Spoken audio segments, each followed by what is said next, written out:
Hi, and welcome back to Tech Talk. I'm Ken Mingus, Executive Editor at Computer World. I'm here with CSO's Steve Reagan, Network World's Brandon Butler, Macworld's Michael Simon. Hello. It's Halloween today, so we're going to talk about scary tech and a lot of other things. So stick around and get scared.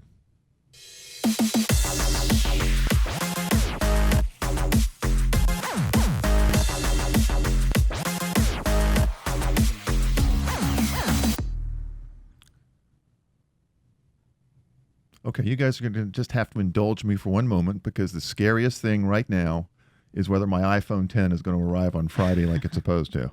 I've been watching it sit on a pallet somewhere in China for 3 days. Theoretically, it got a departure scan 10 minutes ago, and it's on its way, but I'm still scared. Well, mine still says preparing to ship. So That's really scary. you're- That's even you're- scarier than. But you think you're going to get it, right? yeah, It's they always arrive. These things are scattered and staggered, and they'll get. so I in shouldn't there. be scared. Not at all. All right. As long as it says delivered by November 3rd, you'll be all right. Which I should make that point that, yeah, having gotten up at 3 in the morning along Yeah. with Michael and Michael Dagonia and a variety of other friends to get the order in on time, I'd be really, really not just scared, but rage scared.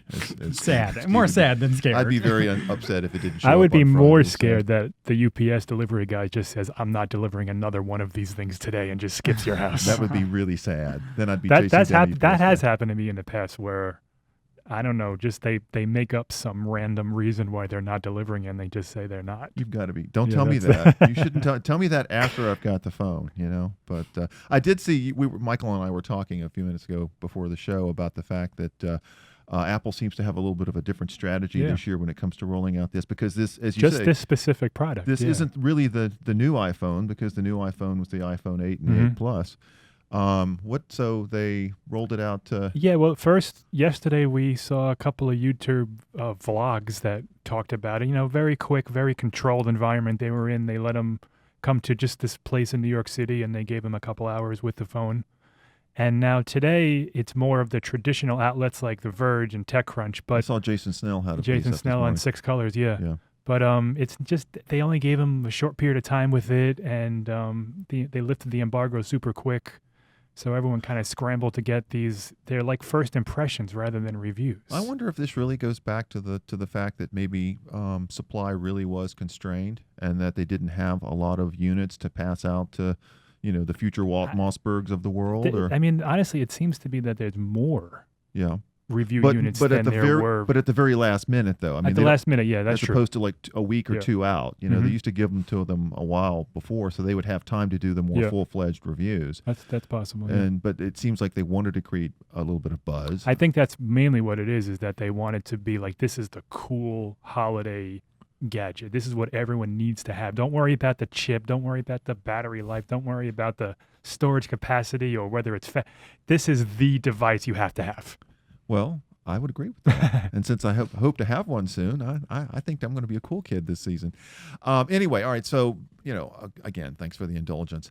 We were talking about this show and talking about different kinds of technology and things that scare us, not just at Halloween. I mean, that's a great time to talk about it, but that really scare us year round. And I'll just go ahead and, since I'm blathering on, start because something that really does sort of worry me or scare me are these devices that we have in our homes and cars and on our phones now that listen all the time. I'm talking about Alexa and Google Home and Siri. And I thought you were talking about the NSA. I Well, was getting excited for a minute. Isn't there a potential connection? That's the issue, though. Well, and there's reason to be worried about this. We saw a news article recently about the Google Home Mini actually listening Bingo. when it And shouldn't recording. have been Recording. Yes. Yeah. all the time. It was supposed to only be recording and listening when you push the button on it, Right. but it turns out it was listening all the time. Google says it's fixed the software bug for it. It turned off They a feature where shut you, off the whole thing. Yeah. Yeah, They where said, you can no longer turn it "Oops." on.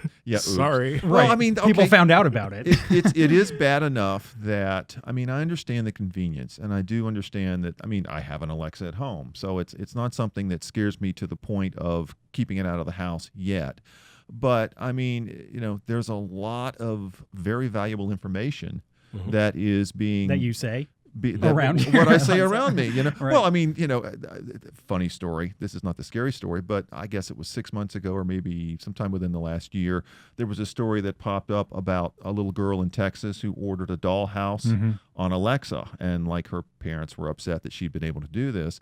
And so when the news report went out on a TV station in California, and the news reporter said, well, Alexa said, order me a dollhouse. Suddenly Alexas in houses all around Southern California were trying to order dollhouses. Did you guys see the South Park episode where they were playing with No. We can't really get into the specifics because Okay. family-friendly show. I was just going to say, can But- you clean it up for us? No. Okay. Yeah, really not. All right. That bad. I'll have to watch that. Well, there was a Burger King commercial that did exactly that. It would Yep. say, "Okay, Google," something about the Whopper, and Google would do something where it was. Google did the Yeah. ad. Yeah. Okay, That's pretty so the crazy. point being that these conveniences that we have are obviously a marketer's dream. You know, especially for something like Amazon, if they want to figure out what you want. I mean, it makes it convenient to order things, and it makes it convenient to get information. But you know, it does sort of worry me that bit by bit, you know, privacy is just gone or is going. And I'm not really worried that Google's going to use this in some way to send me an ad that maybe I wouldn't have otherwise seen. But, you know, if you want to put on your Big Brother hat or your 1984 hat and it's 20 years down the road and, So the question then, you know, when you think about this, if you're genuinely worried about your privacy, is where does that data go? right. So when the whole Google Play, I think it was, when The Google Mini Home. yeah, thank you, the Mini yeah. Home.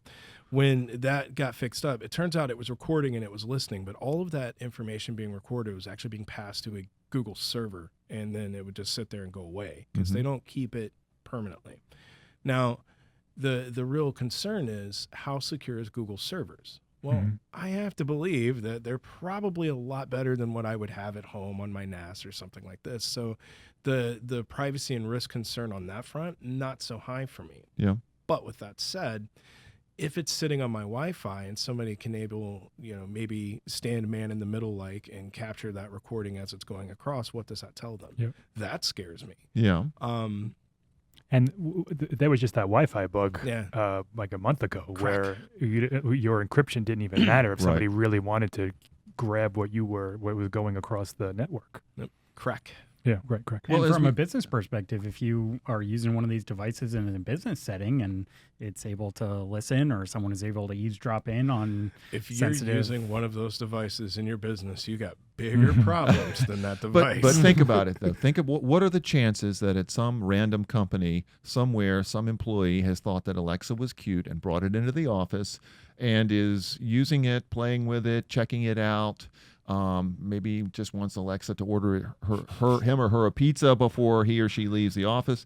You know It's a that risk. you It's a know risk. that how many that's going to people happen. work It's a from risk. home and have one of these at home. and Well, they're you're right, using exactly. it. While you're on the phone with your boss, you know, talking about Sure. very sensitive corporate data, you know, and you make some comment about Alex, Right. whoever Alex is, and suddenly Alexa's listening in and transmitting this to Google servers, or I'm not Google servers, but Amazon servers or whatever. And we It's- all know how secure those EC2 instances can be every now and yeah, then. I mean, well, seriously, security is obviously an issue. And so anyway, that was my point being that, you know, we've gotten so accustomed to, you know, listening to Siri and having Siri tell you where to drive or, you know, what route to take home, or having Alexa order something for you, or, you know, an OK Google command, that we don't really think about it. And I think it's that lack of thinking about it and sort of trying to protect ourselves is where the danger lies down the road. So you have one, right, an Alexa? I do.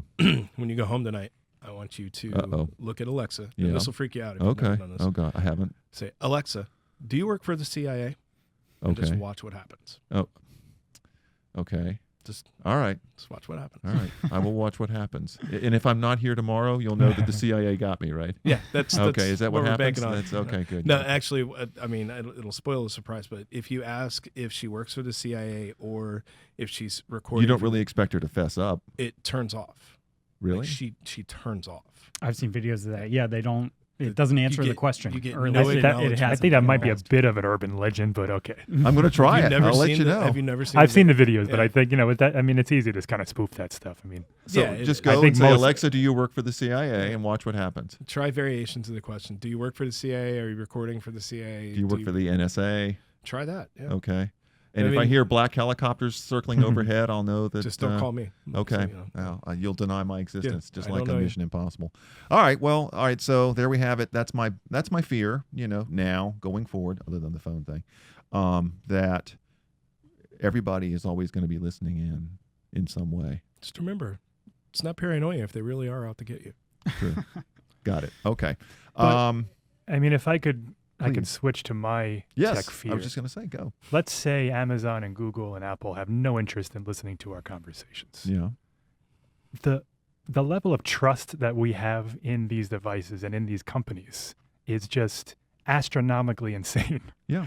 Last week, Amazon said, okay, we're going to sell you a door lock.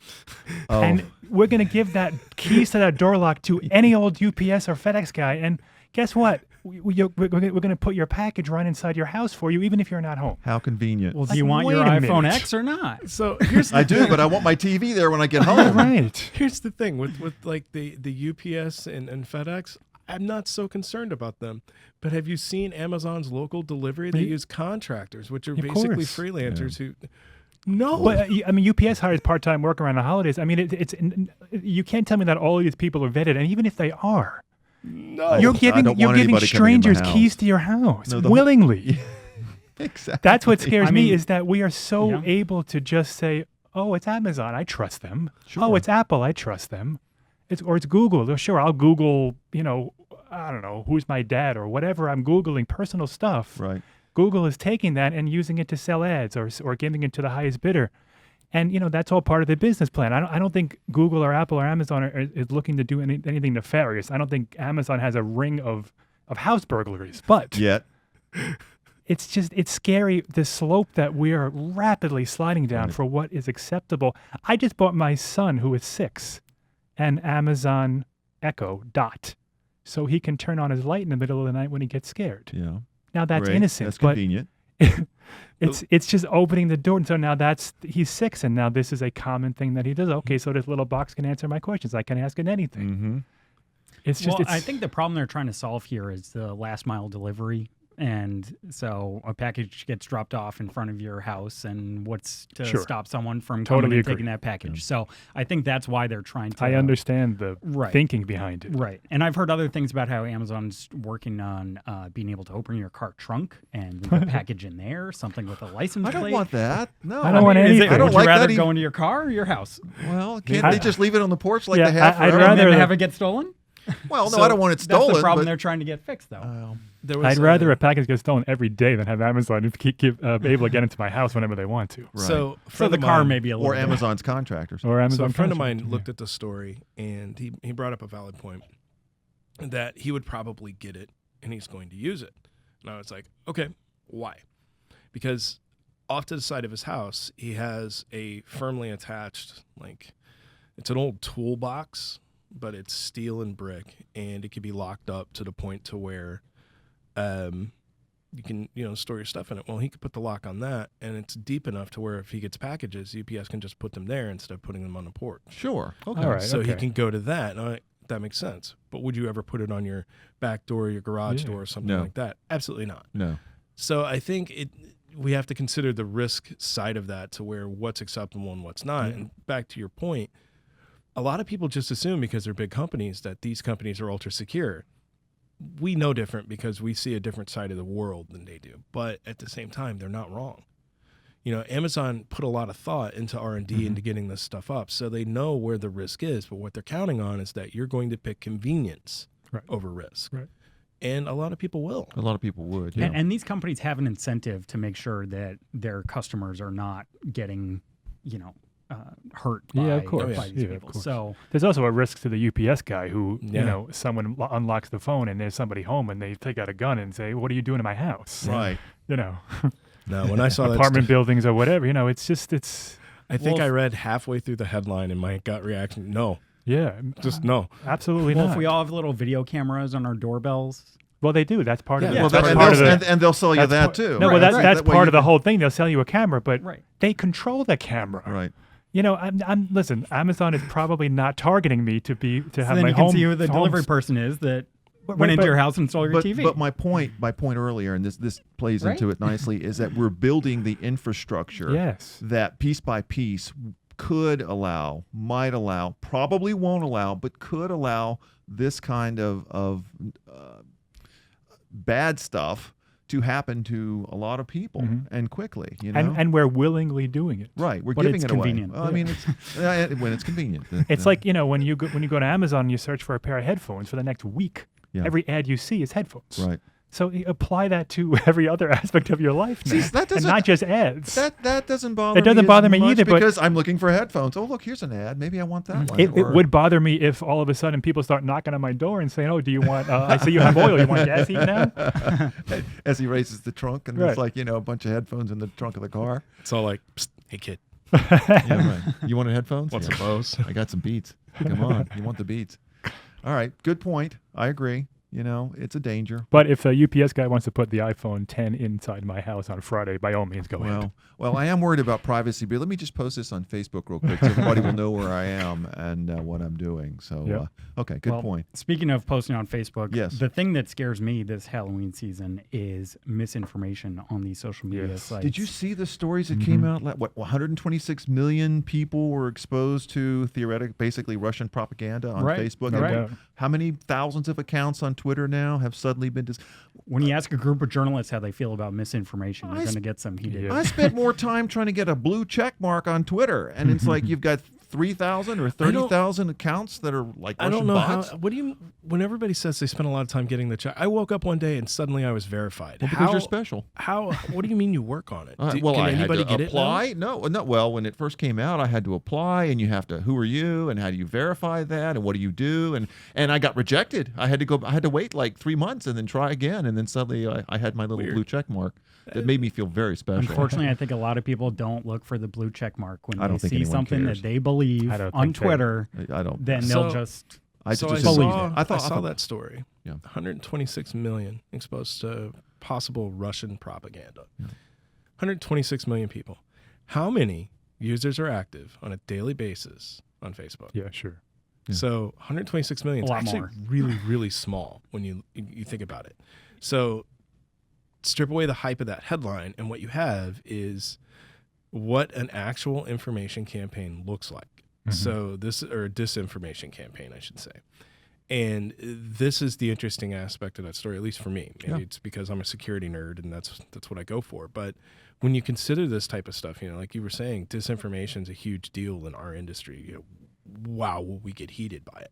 But we also tend to grow this second set of eyes to where we can spot that stuff a mile away. And if you think about it, everybody who saw the kind of ads that they were talking about in that story, we called them out as fake and wrong immediately. Yeah.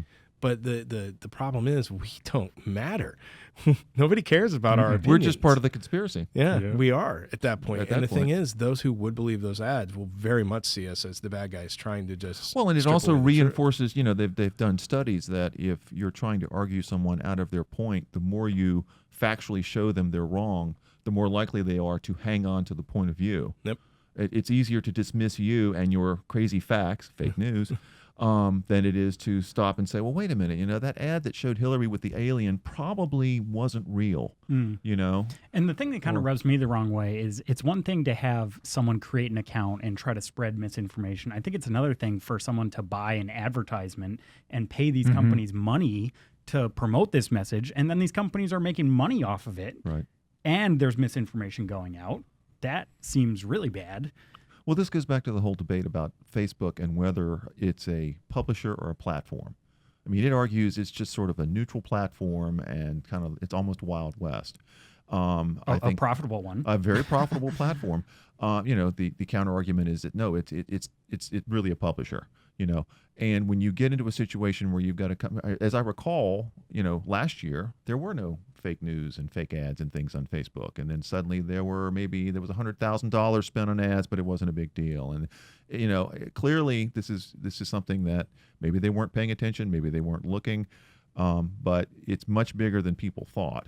Whether it had a role in last year's election, you can argue that back and forth. But I mean, again, this goes back to that issue of trust. There's a certain level of trust that something that you're seeing on Facebook or other social media sites has by someone somehow been vetted.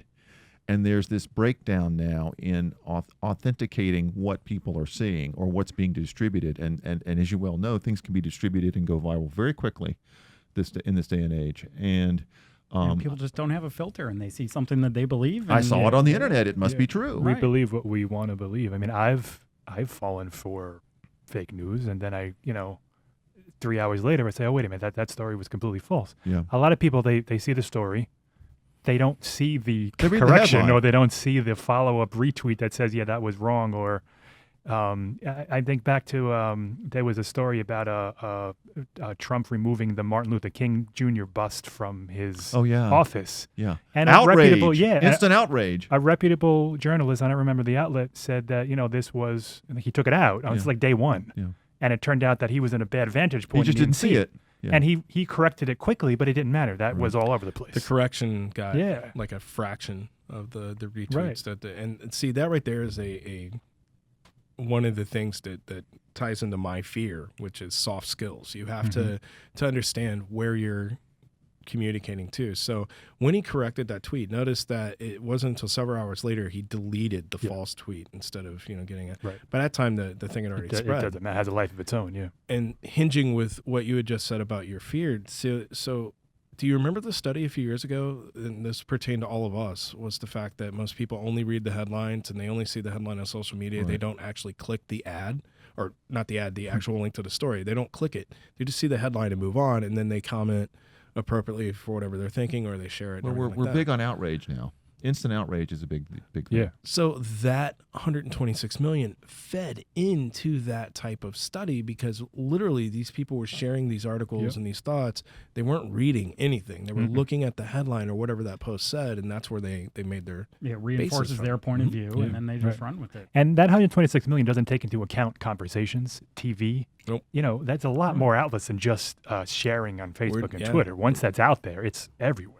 Right. So then the question becomes, what role do these companies have in helping to reduce all this? And it's a tough issue. And I think it takes a community to call people out who are spreading this misinformation. So how do you prevent witch hunts? Yeah, it's So let's just say I got the other two here to agree with me, and we decide that you're just posting fake information every time you debunk one of our fake articles, and we just start a witch hunt against you. Yeah. How do you prevent that? Is it the publisher or the platform's responsibility, or are we responsible only to ourselves? And I think that was why the stuff on Facebook got as far as it did, because nobody wanted to be the one to stand up Right. and try to face the mob, so to Well, speak. and I think part of it too was a decision. Again, if assuming that Facebook sees itself as a platform, the second it steps in and says, "Okay, this is real, this isn't, this is appropriate, this isn't," then it becomes much more like a publisher because it's making a value judgment on what it's putting on its platform. I mean, that was the issue last. Wasn't there some effort at some point to like hire a bunch of journalists and help Yeah. them Fact figure out check. what was Yeah. real and what's not? And the second you do that, then you do become more of a publisher. And that's not, Facebook wants to be a publisher when it's convenient for them. They don't want the liability that comes with being Bingo. a publisher, though. Right. right. So I think them trying to walk the line like they have been is just befuddling. Like, go back to Twitter. Here recently, they said that RT, bought a whole bunch of stuff, and RT is the Russian state media. Right. Well, the thing is, what they failed to mention when they came out to that was they pitched RT on all of those ad buys. So of course Right. they did. Yep. Why are we condemning them because you sold them a Oh product? no, they're doing what they want to. They're doing Yeah. what they should do. They're making a profit, and also the ability to sell these ads and then target exactly who and where and what demographic. That's part of what they do. That's the beauty of the model. Yeah. Because they can promise that this ad We'll reach these paid people. for in rubles or whatever Yeah. will reach this population at this time in this way. Yeah. And so trying to condemn RT for doing the exact same Twitter was, pitching and hoping for them to do, it's just like, if you want to call out the monster, that's fine, but hit the monster for stuff they've actually done, not the stuff that you want them to be guilty of. RT could be bad, and they probably did have disinformation campaigns against us, but the fact that they ran Twitter ads, so did a billion other companies. Don't go after them for that. Find something in those ads that they ran that was demonstrably false and was actually a part of this whole Red Scare thing that we're seeing now. You know, find examples. Don't just go after them blanketly, because technically you could argue they ran those ads because Twitter asked them to. Yeah. Well, I mean, and part of too, you know, the elephant in the room is that we have become a world, or at least a nation, that seems to have lost critical thinking skills to be able to say, okay, this doesn't sound right, and let me explore a little bit further, as opposed to, I hate this headline and it confirms everything I believe, and I'm going to, you know, rage post. Which segues right to my fears. We have no soft skills, not just in the security community, but tech community and the community at large. Analytical thinking, it's gone. Where did it go? What is it that happened to us? And, you know, I blame, you know, some of my generation for this. Is we grew up basically founding the internet, and we watched it grow. Your generation grew up in a world where the internet's always been a thing. So for me, it's what happened to the analytical thinking? What happened to questioning everything you see? You know, not everything on the internet's true. It's all gone now. People see that, they react with their gut, and that's how this bad information spreads. And then you have, you know, this whole, even in our jobs, how do you take complex subjects and make them understandable to everybody? And certainly this stuff going on with Russia is very complex. It's nuanced. But how do you take that and make it easy for everyone to explain without sensationalizing or hyping it? Nobody knows. But these soft skills are highly critical, and we don't have them anymore. You know, that scares me. To that original point, I think what has happened is that our ability to take in, process, understand, and then act on information is being overwhelmed by the speed with which information massive comes. amounts of information is being presented to us, whether it's in your little slice and dice world on Facebook or on Twitter, or, you know, wherever you get your information. And the ability to critically think that through, we don't even have time to do that, because you've got an email to answer, a phone call to get to, a text that just came in, you know, something like that. And I think part of it is just technology is overwhelming humanity's ability to process the world around it. Yeah. It's also, we used to have to seek out information. If you wanted to learn something, if you wanted to, even just the daily news, you had to buy a newspaper. Yep. You had to turn on your local news or whatever it was. Now you can't avoid it. It's everywhere. Whether or not you want to see a headline, it's in your face. Yeah. And maybe you don't want to read that article, but it still resonates. You still see, okay, you know, Apple just, Face ID is terrible. You see a headline. Yep. Whether or not you want to read that article, whether or not you're even interested in that, you remember it, and then you tell someone. And then you know, and then it's all spreads. Yeah. And it's impossible to avoid having this information fed to you on an hourly, even a secondly basis. See, I feel like there are two sides of this coin. One is that there's all this information out there, people are feeding it, and there's misinformation. I feel like the other side of that coin is that you can cultivate a community of trusted people, and you can listen to them, and you can benefit from the good news argument. Thank God. I was getting really depressed. Okay, good. But shouldn't we be able to create a community and find people who we do trust and get information from them? Yep. And I feel like that's how you need to gain these soft skills, is rely on other people who do know information that you trust, and go about it that way. And I feel like we do have the tools to be able to do that, but it's difficult. I'm not saying it's easy. No, it's doable. It's just like you said, it's not easy. My only concern is we have to be very careful of in security. We have this thing. We have our echo chamber, and a lot of us struggle to get outside of that echo chamber. But even within the echo chamber, we lack a lot of serious, you know, soft skills, that analytical and critical thinking. You know, there are some people that if you question their work or their ideas or thoughts on a topic, they will say you're just trying to bully them. And that shuts down all kind of relevant conversation. And that's sad. But yeah, I mean, there are ways that we should probably stand up some sort of like, here are the ones to look to first, you know. Think about it. When the whole FBI thing came down over the last couple of days, they issued out their indictments and everything like this. Most people immediately turned to Fox News because Trump's on Twitter saying this isn't true. They go to Fox and they look, and they're not even covering it. That is interesting. You know, when you get into what's being shown and what's not being shown, I mean, you can color what people think by what you don't tell them. Yeah. It's true. And Yeah. so The gatekeepers of information. and so they Gates turned closed. to who they felt was trustworthy, who they thought would give them the straight up honest answer about this, and they're not even talking about it. So that segment, biased or not, they would actually believe this was not a big deal and this was just everybody trying to attack their president. So Right. they went off on their own. Whereas the rest of us, I don't know about you guys, the first thing I did was go to the Wall Street Journal. Yeah, New York Boom. Yeah, Times. I go to New York. Yeah. Again, the liberal media elite: Wall Street Journal, New York Times, Washington Post. Huh. Dip into CNN and MSNBC Yeah, to you see go how to it's playing multiple on the air. sources. But and- you vet it through multiple Yeah. sources. Ideally, Go to Pacer, pull the actual files, But- read the indictment yourself. Yeah. But let me ask you this. All right, so we're talking about we've got technology that is overwhelming us. We've got a lack of critical thinking skills and soft skills that we need to evaluate it.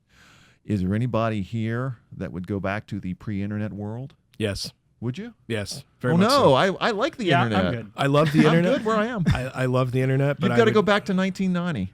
That's fine with me. You're good with that? Yes. In 1990, we had the BBS systems. We didn't have the internet as we knew it. I had trusted friends where I can get information, trusted educators who were teaching me what I needed to know about technology and everything like that. We had a little job board where if you needed freelance I'm going to work- take your laptop now. Go ahead. And if you got I an have a iPhone, notepad in my backpack. You got an iPhone? I'll have an take the Android. phone. You got an Android? I'll Yeah. take that. You can have it. And your GPS, Give your me my GPS in the Motorola. car. Yeah, give me my flip phone. You're going to I'll get be lost happy. a lot. Nope. Okay. Really, you would. Okay. I That's would be cool. happy No, with it, That's yeah. interesting to hear that. I miss having those little communities. Like I would go back to a BBS in a heartbeat. Mhm. That was fun. I mean, I can remember the days where information was shared via text file because you couldn't upload anything bigger. Sure. It had to be a text file. Tell like me what it whole was like, novels. Gramps. It's like, you kids, get off my lawn. Back in my day, we didn't have these fancy blinking things. We had rock and chisels, and we hammered out our note and passed them through a can. Cuneiform, it's coming Yeah. back. Yeah, we had cans with string on them. That's how you communicated with people. Yeah. It was interesting times, man. Very I interesting. think the times. benefits of this technology have outweighed. We'll see. For the most If we part. wind up in a nuclear pile of radioactive Right. dust, you might have gone too far too fast. but- Right. then we go back to But for now- chisels. Well, then we start. We start over again and try to get it right next time. Michael, pre-internet or not? I understand Steve's point, but I do too, I actually. couldn't give it up. Yeah. I mean, my whole day is the internet. Yep. I start my day on Twitter. I end my day on Twitter. I mean, Yeah. it's how I get You instant review news. tech It's for a how living. yeah. It's I helps mean, with the paycheck too. Well, it is. Yeah. having access to such the entire world of thought Yeah. is just it blows my mind sometimes. I mean, of course, there's fake and there's unreputable sources and all that stuff, and you got to filter through all that, and there are dangers. But I mean, I can read something from the Sydney Morning Herald whenever I want to. I mean, it's amazing. Yeah. The Yeah, but if you multitude go of to the voices. Sydney's BBS, you can get the same thing. Is what I'm telling from a you. trusted BBS source there. No, I totally, I as a kid, I used to take the encyclopedia, various volumes, and just sit and thumb through them because I was curious, just randomly, just reading. And so to have Random the internet. Wikipedia page. Well, exactly. Well, I can get to boil down, and write papers in like an hour. But no, I mean, so am curious, and so for anyone who's curious, the arrival of the internet with this amount of information from so many sources, Oh, it's godsend. it's It's manna from heaven. Is what that it is. is yeah. amazing. So Very it much would be so. hard. It would be. I would not want to go back So willingly. Your encyclopedias, were they Britannica? I had World Book, and the neighbors had the Encyclopedia So, Britannica that I would borrow now and then. Do you remember the Time Life history series, Yeah, the books? So yeah. that's what I read. Okay. It's Time Life books. And I had them from different areas. That's why I love history so much. Yeah. I had those books growing up. And then I remember Encarta. God, we do sound like old people. We do. But do you remember when Microsoft first put out Encarta? Yeah. That was the computer program that opened up my eyes and my mind, I guess, for what technology could do to education. And I fell in love with it. Encarta was probably my favorite thing on the computer when I was a kid. And that's why, I wasn't upset when the BBSs started closing, because then we had IRC. Yeah. And IRC was like the next level type stuff for me. And that opened up an entire world, because now I am talking to guys in France. And here they are explaining what their worldview is on the latest hacker arrest or something like that. And that's where I got it from. So yeah, it would be difficult. I would go back to it in a heartbeat because I miss those days. But your point is 100% valid. Your day starts and ends with the internet. You wouldn't. What do you do? I mean, I wouldn't know how to Read the change like that. newspaper, go for a And walk with the I dog. also I wonder, did people have the conversations when TV started blowing up? They did. Saying that, you know, let's go back to the days before television. I mean, Radio. it happens whenever technology takes off. There are inherent dangers. I think this happened. It was such a whirlwind with this election and the fake news and everything else, and it's really caught everyone up. But it was a gradual process that just blew up.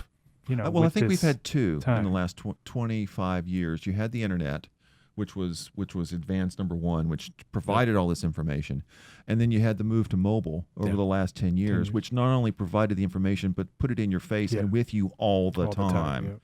I mean, in the old days, if you wanted to jump online, you went home and got on your desktop, and you had an hour or two to read online or whatever. Then Unless you went back mom to your used life. the phone, because the minute she picked up the phone to Well, call her there friend, goes, that's yeah, it. Your internet's dial-up. done. I don't miss dial-up either. No, I don't. I like broadband. I love broadband. Yeah. All right.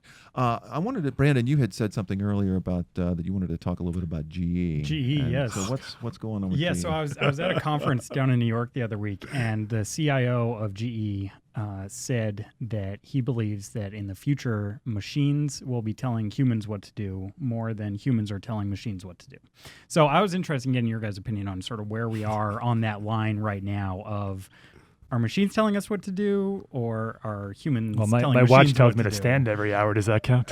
and Siri tells me which way to drive home. Right, So, exactly. you know. Yeah. I mean, I use What was it you Maps said before we feature all the started time. recording? Waze was eventually going to kill you Yeah. because it's going to drive you. I don't into a even. wall. I swear to you, I could not get from work to my house without Waze. Wow. I moved to a new house about 3 months ago, and I couldn't. I mean, all right, I exaggerate. I probably could, but before I leave my driveway, I plug in work. Yeah. If it tells me to go this way, I go this way. If it tells me to go this way, I go this way. And most of the time I'm not even paying attention. I could drive into a river. Yeah. Waze told me to do it. I think we're in an area, we're in a time now where I don't think machines are telling us what to do, but I think machines and algorithms and AI are looking at patterns and giving us Suggesting most suggestions. what we should do. You Not will. telling us. Yeah, not yet. You should.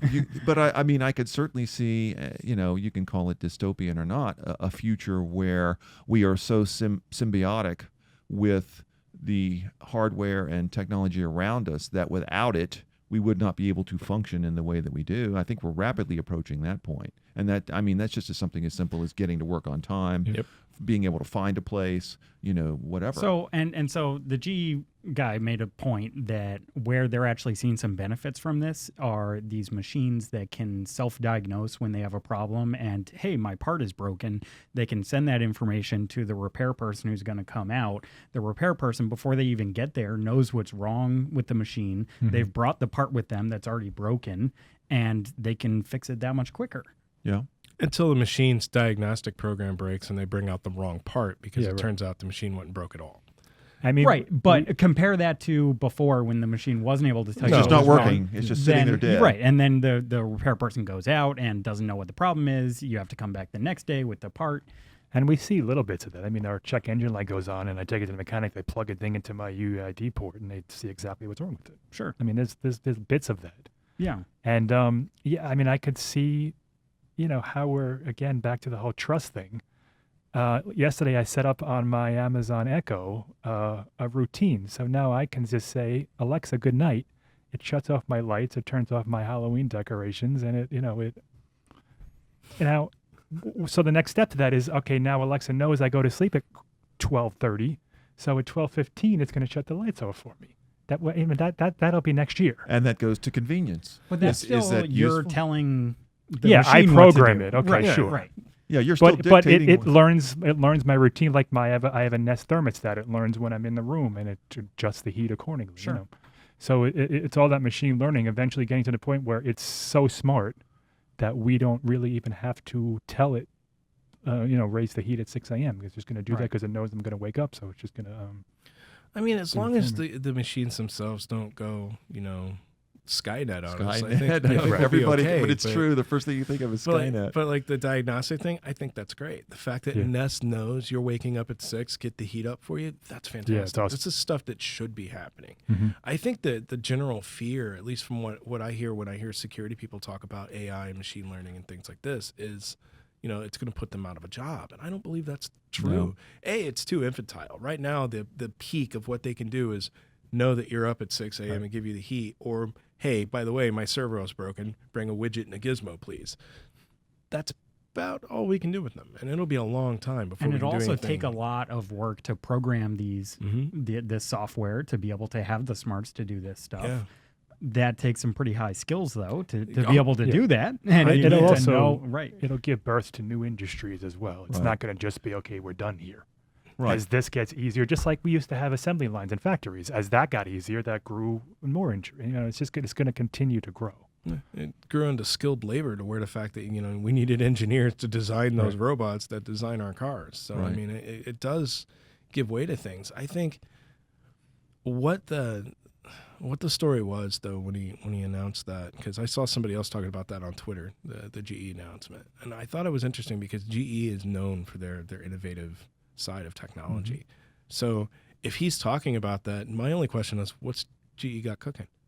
What are they coming out with or coming up with that made him think of that and talk about that? And I think it's probably going to focus more on the healthcare side. Yeah, the first thing I thought of was healthcare. When you talk about technology that might be able to tell you what to do, makes you suggest you stand up and breathe, or go for a walk, or my heart rate just or spiked drink for water. No reason, or that whatever, which is already on our devices. In that case, is technology telling you to do something? It's not making you get up out of your chair, but it's providing you with information that you can then act on. So I have a hacker friend who's diabetic, and he has a thing that's not being sold in the U.S. He got it from Europe, and it's basically a button. It's constantly testing his blood, and on his phone, the app tells him, "You need to eat now." Yeah. And it's constantly regulating and telling him what's going on. And it's the way he described it to me was, I know when I'm about to crash because the app tells me. Right. That's genius. Yeah. But he's got to have the thing testing. He's got to have the phone. Well, eventually we're going to the point to where it's just going to know. Yeah. It's just going to do it for him. Well, you were asking what GE has cooking, and the CIO of GE, Jim Fowler, actually pointed to some examples of how this is already being used. And he was talking about it more in terms of the industrial use cases and products that GE sells, these machines and everything from MRI machines to gas turbines and jet engines and stuff like this, being able to, the machine being able to know how it can more efficiently run, and what it needs to do, what bells and whistles need to be turned to run the most efficiently that it can. And okay, is that huge savings? Maybe not. But if it can run 2 to 4 to 5% more efficiently, those are over incremental time. That's savings. a lot of money. Yeah, that can help. So I think that's sort of the first place where GE is going in term. But yeah, there are certainly some healthcare use cases down the line where this could go as well. Go ahead. No, sorry. And also, we see it in Tesla with their cars. There's this where I would say my son is 6. When he's ready to drive at 16, he might just get into a car and say, "I want to go to my." And for him, that will be driving. Yeah, as opposed to manual. And maybe he won't even have a car. Maybe he and his friends will have one car between them, and they'll share it. I mean, who knows?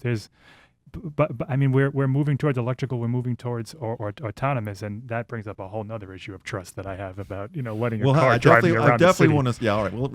We'll save that one for the next. Talk one. about Skynet. But since we were talking about things that were generally positive, I thought after our dystopian, move to the future, that we would leave it on a positive note. So, any last thoughts on frightening things, scary things? What is the number one Halloween candy? Today's Halloween. It's got to be candy corn, isn't it? Candy corn? I guess. Like the number one in popularity, you think? Like, yes. what do you 538 had a story today. That's what Okay. I'm mentioning. Oh, so you know the answer? I do. Good. Okay. All right.